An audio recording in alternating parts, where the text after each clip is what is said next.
Well, good morning, guys. Welcome back to Outlaw Country. Another day in the mountains. Another day in the mountains. Beautiful morning. Beautiful morning. It was beautiful sunrise this morning. I hit the trail at about 5 this morning, and the sun was just rising. It was gorgeous out. And I'm gonna go in here and I set up these I got 3 cameras at the end of the creek here, and I set these cameras up, I think mid-April.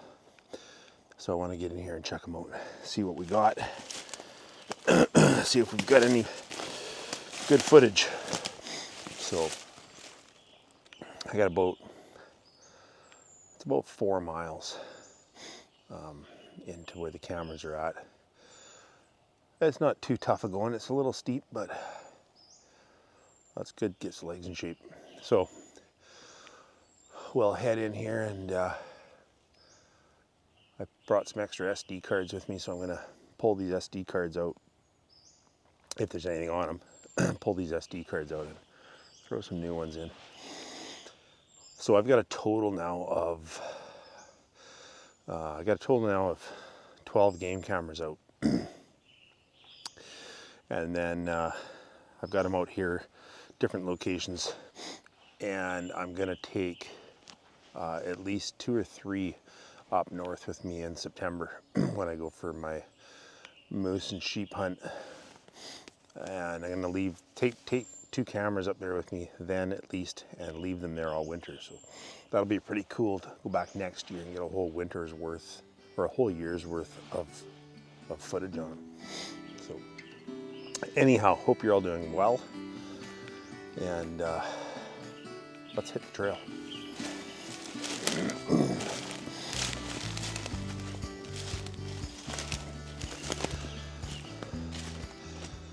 Well, I hope you all had a good week. We are talking the end of June right now, beginning of July. I don't know about you guys, but I find it absolutely mind-boggling how fast the time flies. I find it mind-boggling. Like, it honestly felt like summer was just approaching, and then before you know it, we're literally halfway through summer. I don't know if July is halfway through summer or not, but in my mind it kind of is. I mean, we got July and August, we got 2 months, and we're into fall. And that's awesome. So a little update for you guys. Mrs. Outlaw did her extreme adventure run, and it was amazing. I am so impressed. I'm so impressed with her and so proud of her. It's just incredible. So this run that she did is 25 kilometers.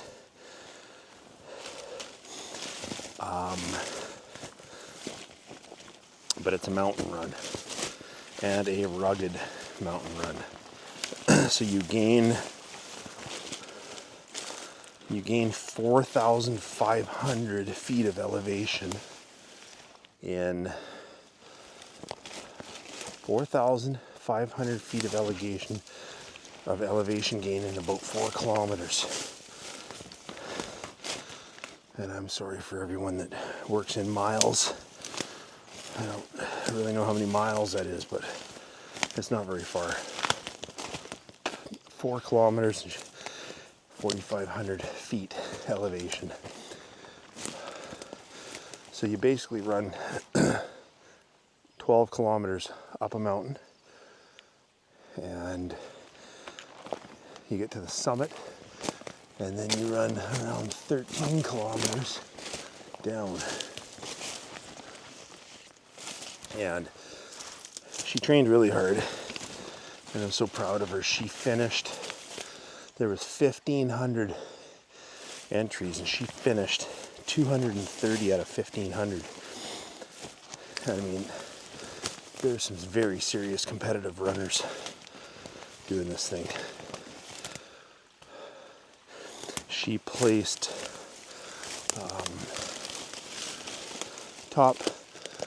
she placed third in her age group.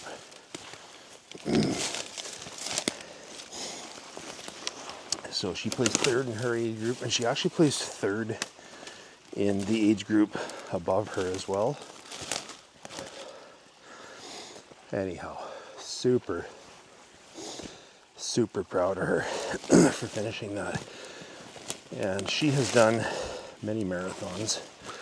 She's done the Boston Marathon, New York Marathon, Vancouver Marathon, Victoria Marathon, many other marathons. And she said that this adventure run that she did was the hardest thing she's ever done in her life. She said it was so hard on the body. Anyways, it was a great day, and I am glad it's over though, because I do worry about her a lot when she does those runs.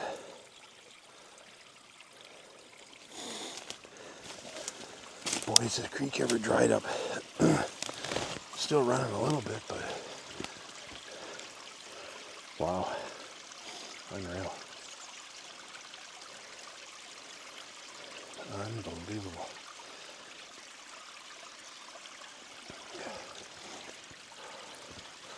So I'm gonna get out of the creek now, because as you can see, it's super thick. I think I'll work up this ridge here, up to the top of the ridge.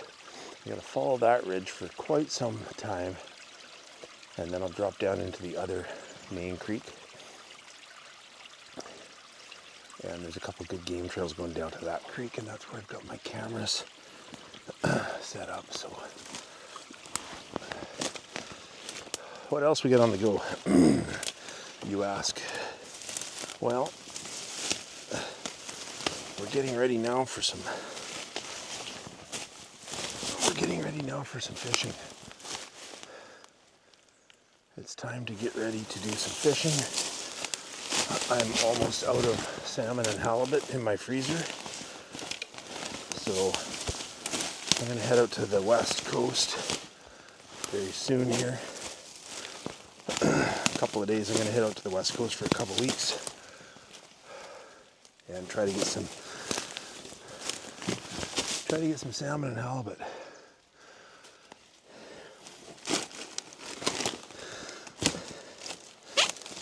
And get restocked.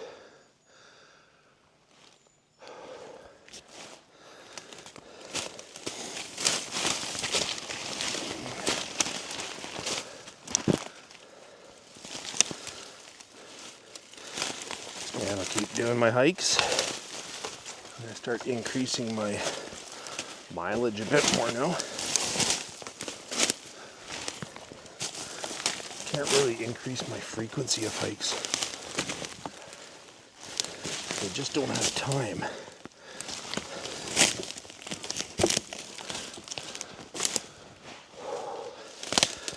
Boy, this is steep actually.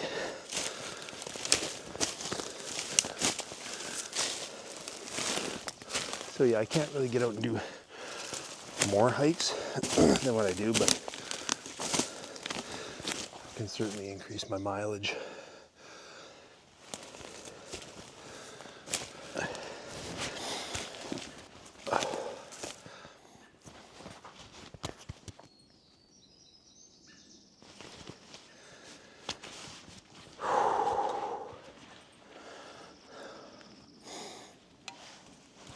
Bear spray, guys.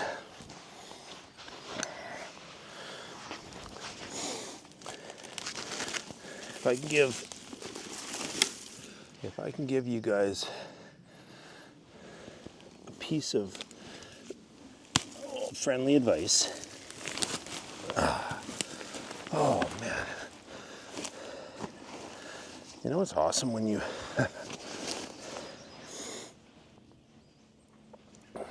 what's awesome is when you find just the perfect place to take a rest. And I think I found her. Anyways, if I can give you guys a piece of advice, if you do any hiking at all or spend any time in the woods, get yourself a can of bear spray. All right.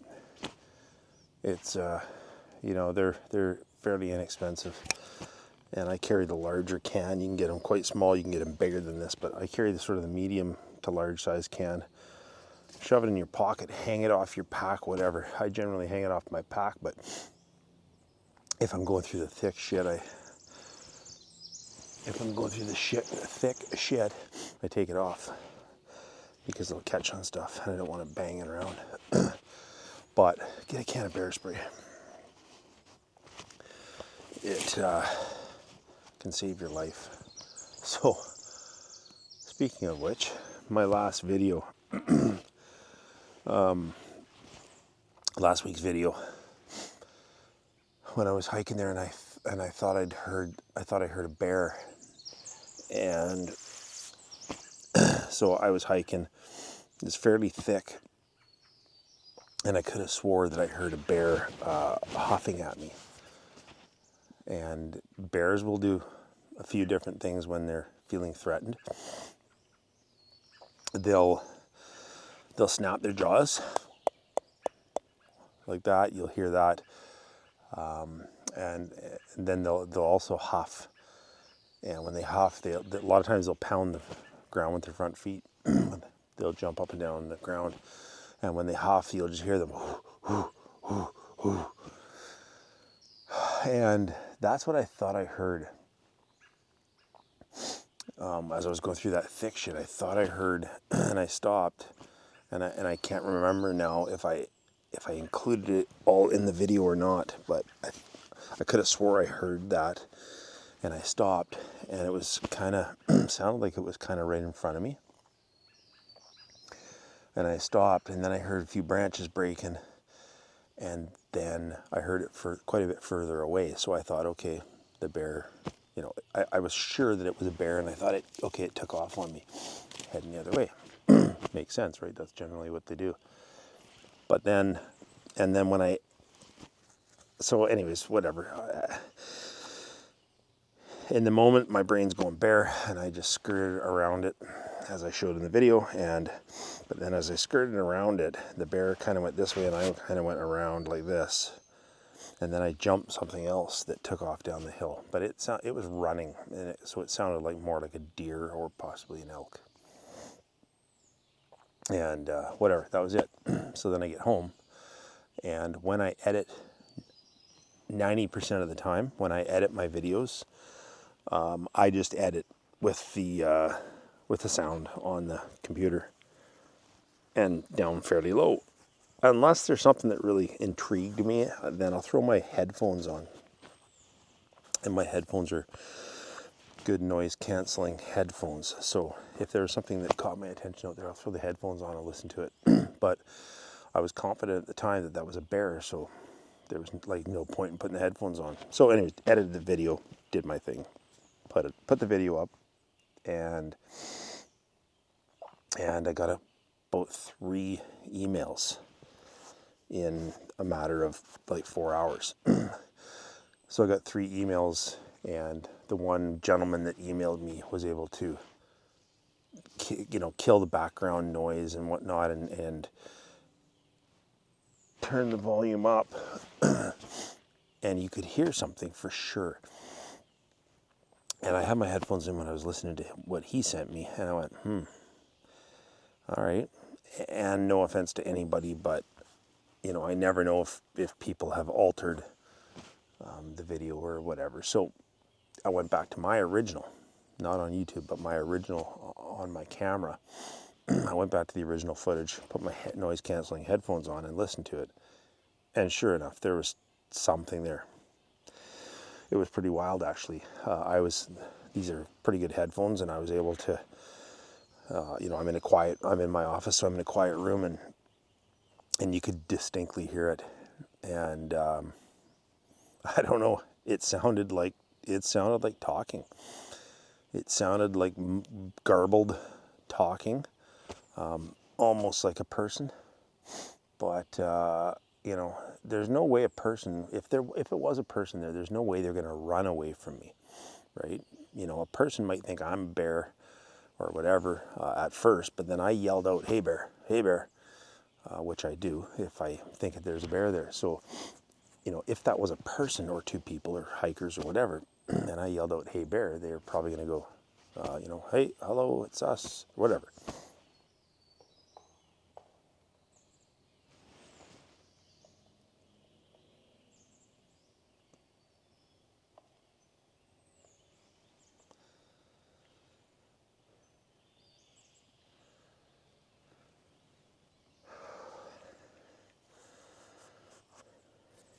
Did you hear that?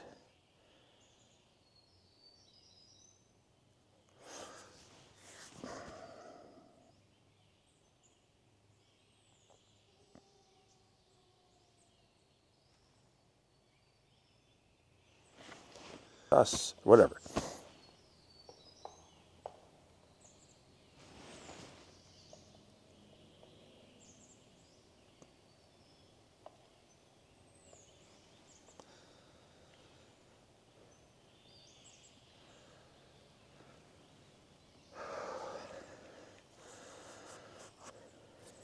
Did you hear that?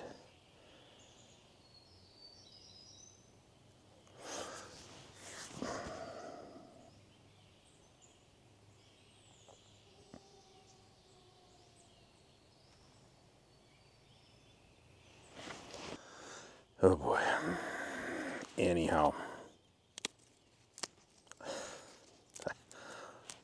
I hope you guys heard that on the mic, because that didn't sound like some kind of a howl. I don't know what did. Like, can I go out in the woods for one time and not have anything at all happen? That'd be cool. Anyhow, whatever, it is what it is. So anyways, listen to all the sounds. Pretty wild. When you listen to it with headphones on, it's pretty wild. And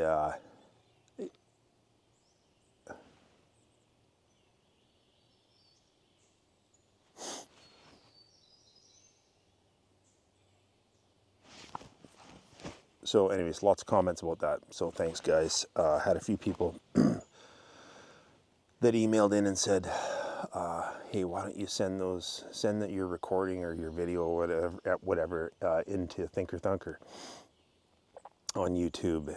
And so I'm going to tell you what, I didn't send anything into anybody, and I'm not going to.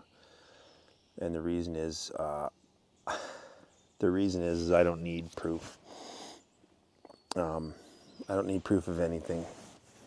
Could it have been a Bigfoot forest person? Yep. Could it have not been? Yep. I don't need anybody to analyze anything and go, yeah, well, it's a different sound, or, it has this or it has that. It is what it is to me.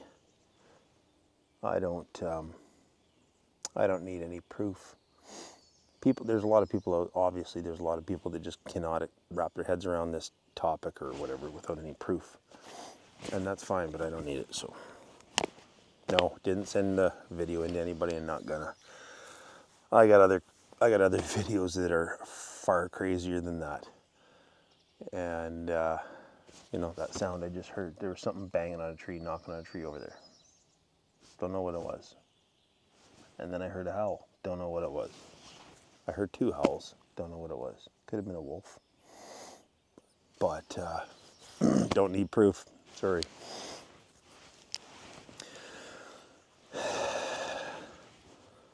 Well, I guess we might as well get a couple emails read while we're here, right? Because they keep coming. It's amazing. It's amazing to me just how vast the sightings and encounters with these beings are all over the world. All over the friggin' world. I asked a while ago, you know, when if anybody knows if these beings are in Arizona. Boom. A bunch of people email in, and I had a fellow that emailed in that lives in northern Arizona, and he's had run-ins with them in Arizona. So yeah, they're everywhere. They're everywhere. And that's pretty wild.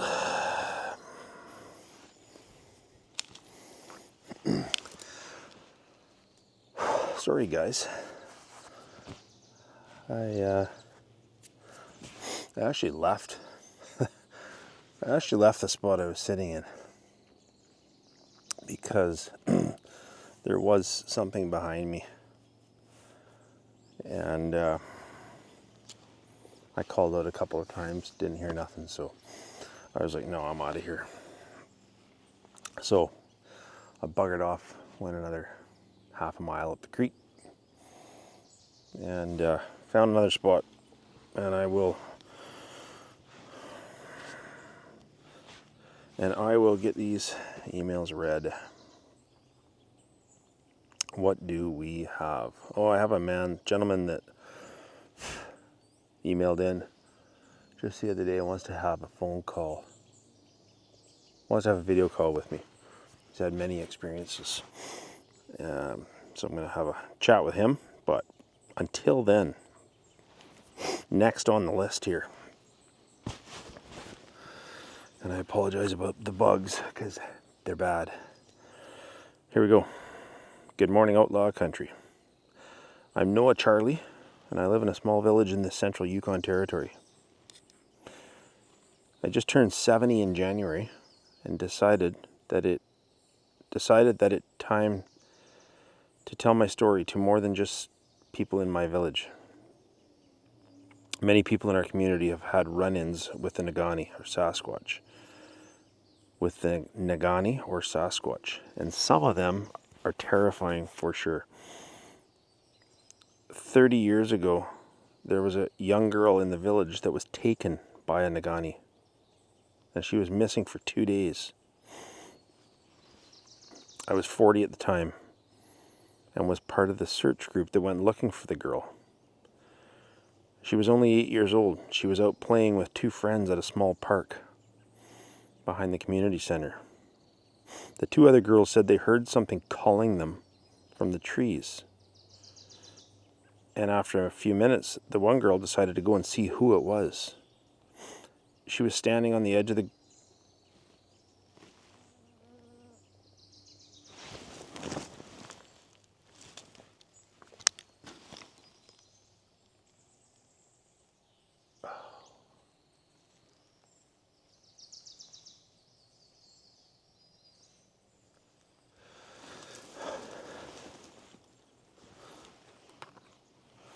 My apologies. She was standing on the edge of the grass field when a large Nagani came out of the trees and picked her up and ran. It was present when the 2 other girls were describing what had happened. They were both terrified and crying as they told the search group what happened. A call went out to the local police department, but they are more than an hour away and never take our calls very seriously, so we didn't wait for them before we started looking. I used to be a very good woodsman and hunter-tracker when I was younger, so it didn't take me too long to find some tracks of this creature, but they were hard to see in the hard ground. There were 4 men in my group, and we were all armed And we looked all over the area where we saw these human-like footsteps, but no sign of the girl. Several hours into the search, we heard the creature screaming at the base of the mountain a few miles ahead of us. We all recognized this sound as we'd heard it before in the past. And we all knew it was a Nagani. 2 police officers finally showed up and talked to the little girls. They took notes and they said they were calling for more officers to help with the search. My group stayed out until well after dark, but no sign of the girl. We went back to the village to get some food and gear and head back out and search until well into the next morning. The entire community pitched in and helped look for our girl. And there were 3 police officers and 4 search and rescue people helping as well. The next day around lunchtime, word was out that the girl was found in some rock bluffs at the base of the mountain, very close to where we had heard the roars. She was unharmed, but mentally exhausted and traumatized.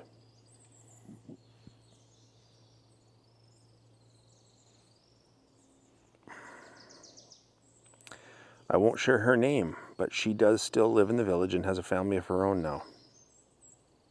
She talked about her abduction a few times in the following years, but she never spoke of it again. When she told the police what had happened, they obviously didn't believe her. We heard them talking amongst themselves, saying she was probably taken by some bushwhacked trapper or something. We all know what took her because many of the people from here have had close encounters with the Nagani. They usually keep to themselves, but once in a while they will come near town and other settlements. Many of us believe that they do take girls and make them part of their clan. Others think that they just try to scare people away from where they live. My first experience with the Nagani was when I was in my early 20s. I was on the river in my little boat setting a net for whitefish when one of them walked out of the trees about 50 feet downriver of me. I was startled because this was the first one I'd ever seen. And although I'd heard stories of them growing up, it doesn't prepare you for when you actually do see one. They are massive and scary looking beings. I guess I don't need to tell you that, but many can understand that they are scary to see. This one stepped out of the trees about 50 feet from me and walked down to the water, right in up to its waist, then bent over and started to drink. I stumbled in the boat and hit the oar, which made a bang, and this thing turned and looked at me. I was frozen. I was frozen still, staring at it. Then it turned and ran for the trees. They are so fast that it's almost hard to believe. He made it to the trees in a blink of an eye. I was only about 60 feet from shore and was hanging on to my anchor line.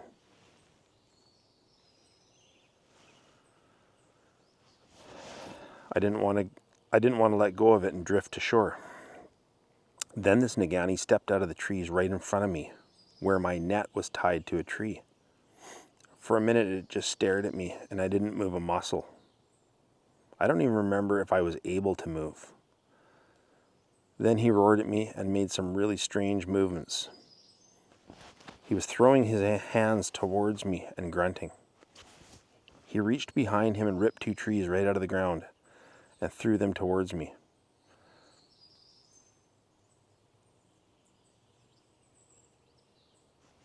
I was yelling back at him to leave me alone, but this only made him more mad. This thing grabbed the big tree my net was tied to and pulled it out, lifted it over his head and threw it at me. I must have closed my eyes for a second because when I opened them, he was gone, but only a few feet into the trees.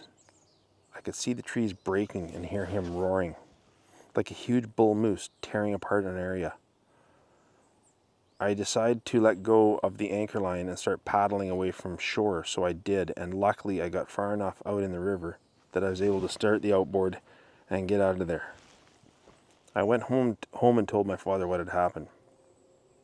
And he said, we'll go back in the morning and see if we can get the net. Also, he said, maybe we shouldn't fish there anymore. Time for a new spot. I told him I didn't care to ever go back to that spot again. The next morning, my father and I did go back, but the net was gone, probably taken away by a log, or possibly by the Nagani. My tote on the beach was gone as well, and the bush where he was going crazy looked like a bulldozer went through it. My father said no more fishing here. Find a new eddy. It was a few years later that I saw another creature when I was caribou hunting. He was at the very top of the mountain, and I was at the bottom looking up at a herd of caribou. This huge guy was squatted down in amongst the rocks watching this herd of caribou, and I was looking at him in my binoculars. He was a long ways from me, and for some reason, I don't know why, I wasn't really all that scared this time. After maybe a minute or so, I saw him turn only his head and look at me.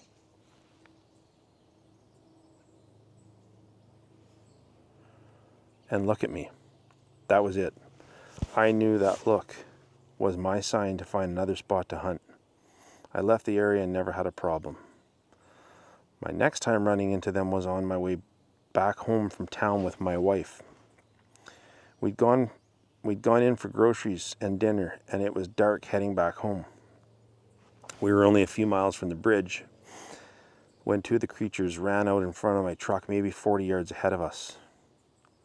The first one was a lot smaller and skinnier than the second one, and it was gone and out of sight in an instant. But the second one stopped in the middle of the road, raised its arms above its head, and looked as though it was screaming at us. I slammed on the brakes, and it took off following the first one.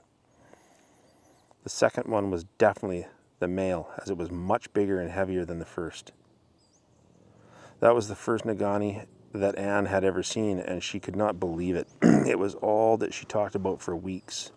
About a month after Anne and I saw those two on the road, we had a pretty terrifying incident. I was out hunting moose, and Anne was at home. It was just before 8 p.m. when Anne heard a bang at the front door of our house. She thought it was me, and she was a little worried because I wasn't home yet, so she went to the door and turned on the porch light. Just as she was about to open the door, she looked through the door window, and there was this huge Nagani 2 feet from the door, staring in our house. Anne screamed at the top of her lungs, and the creature bolted away from the house. When I got home, Anne was sitting in the living room with my shotgun in her hand, and she was crying. She told me what happened, and I was very angry that this creature came to my house and scared my wife to death. I thought about that all night in bed and started to wonder, had it come to take Anne or just to scare her? I had a really hard time getting over that incident. It really bothered me that these beings would actually come right to my home. I've had a few more sightings and encounters with them over the years, but I already feel like I've taken too much of your time. I decided early on that I would never tell people about what I've experienced over the years, because I've always been told that we shouldn't talk about them, and if we ever see them, we should leave that area and not return. I've heard other First Nations people tell their stories and explain why they decided to share, so I decided it's time I share. People in our culture know these beings are around and always have been. Even our young children know what the Nagani or Sasquatch is. I think people need to be aware of them and know that they exist. Everyone can make their own mind up if they believe or not, but people need to know. I personally don't think that they are friendly people, but I also don't think they always want to harm us.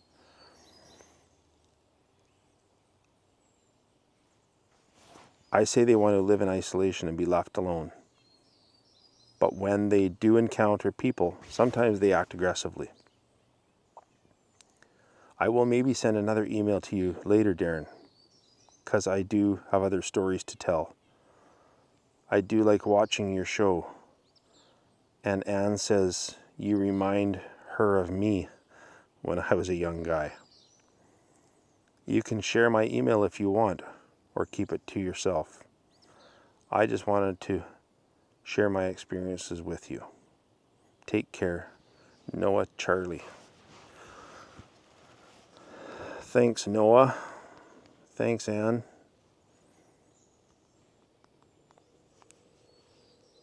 That's pretty wild. I've always said that I love hearing from our First Nations people. And thank you very much, Noah. I appreciate that. Pretty scary. Pretty scary to have something come right to your house. That's that's taking it, in my opinion, that's taking it a step too far. That worries me. But whatever. I mean, the thing took off, so it just ceases to amaze me how little we know, like, about these things. Like, it's just, I can't wrap my head around it. It's bizarre. It's bizarre that they're that reclusive that nobody knows. Nobody knows really what they are, why they do what they do. Yeah. Anyways, thanks, Noah. I appreciate it, man. I'm gonna try to reach out to you. I'll definitely email you back. I see you don't have a number on here or nothing, but I will. I'll email you back. And you know what, you guys, if you email in, don't ever think that your emails are too long. If you got more to share, if you got lots to share, just share it. No such thing as being too long. All right. Thanks, Noah. Appreciate you. I apologize, guys. For some reason, I'm a little on edge right now. But the birds are chirping. It's all good. But I just feel like there could be a bear around here or something. Whatever. Got my bear spray right here, so I'm all good. Next. On to the next one. All right, here we go. Hi, Darren. I wanted to share my story with you about our Bigfoot encounter near Mount Whitney last summer. My good friend Tina and I were on a 4-day hike northwest of Mount Whitney, kind of towards White Mountain. It's a beautiful area with high, rugged peaks and some amazing hiking. Tina and I are very seasoned hikers and have done some pretty amazing trips over the years.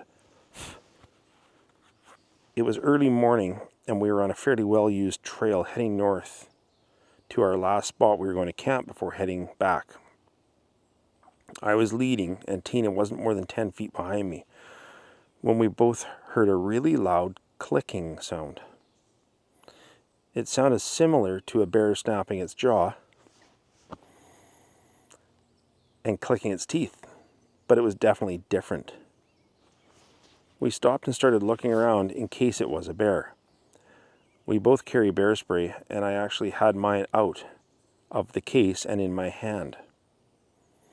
As we were standing there looking around, we heard the noise again off to our left. And then we heard what sounded like someone laughing. For a moment, we lowered our guard and thought it was maybe some other hikers messing around with us. I called out hello, but no answer. Then the laughing again and the clicking sound. Now it was circling us, and Tina and I were getting pretty scared. We stood right beside each other, looking in the direction of the sounds, but we couldn't see anything. We were both scared because neither of us knew what was making these noises. All of a sudden, we heard a super loud snap behind us, and we turned and looked and see this huge, hairy man, maybe 30 feet from us. We both screamed, and this thing screamed back and turned. This thing screamed back at us, turned, and took off running. Then we saw two more running in the same direction. We couldn't believe what we were seeing, and we were terrified and both crying uncontrollably. We started running and ran until we really couldn't run anymore. We kept up a steady hike well into the night to get back to our car and slept in the parking lot that night. I still have nightmares about those creatures, and there's times when I'm out hiking that I get freaked out and feel as though I'm being watched or stalked. A few days later, we did report this to the park ranger, but I could tell as we were explaining it that he didn't believe us. Anyhow, thanks for listening, and feel free to share if you'd like. Thanks again, Karen Montgomery. Thanks, Karen. Appreciate it. Mount Whitney. Don't know where that is. Don't know where that is. Anybody knows where Mount Whitney is? White Mountain, I think she said. Please let me know in the comments. So you don't very often hear of multiple beings. You know, you don't often hear of seeing 2 or 3 of them. I have heard a few people say that, and I know that Fred Roll, when I was talking to Fred, Fred said often you see them in groups, or like a clan or whatever, a group of maybe 2 or 3 of them. So, but I haven't heard that very much. So, man, I can't imagine you guys out there, 2 ladies out in the mountains.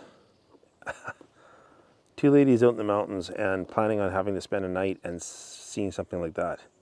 No wonder you hike all night back to your car. Anyways, Karen, thanks very much. I will fire you an email, and maybe we can have a chat. Guys, I'm going to get rolling here because the bugs are driving me crazy, and I feel like there's a bear around somewhere or something. So I'm going to motor, get out of here. And we'll maybe get a little bit more video later on. We head up the trail here.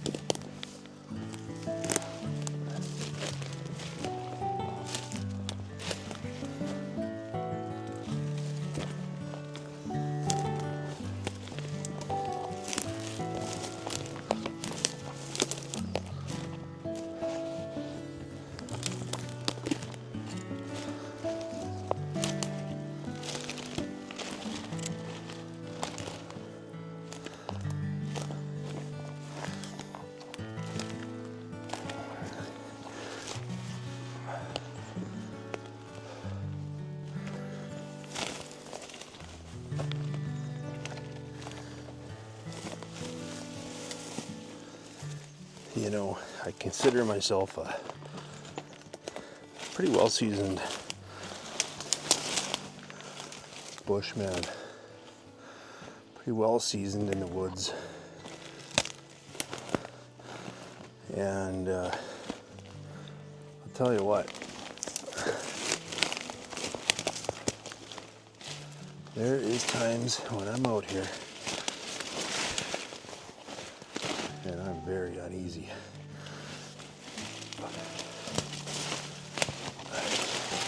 Sometimes your nerves just get the best of you, right?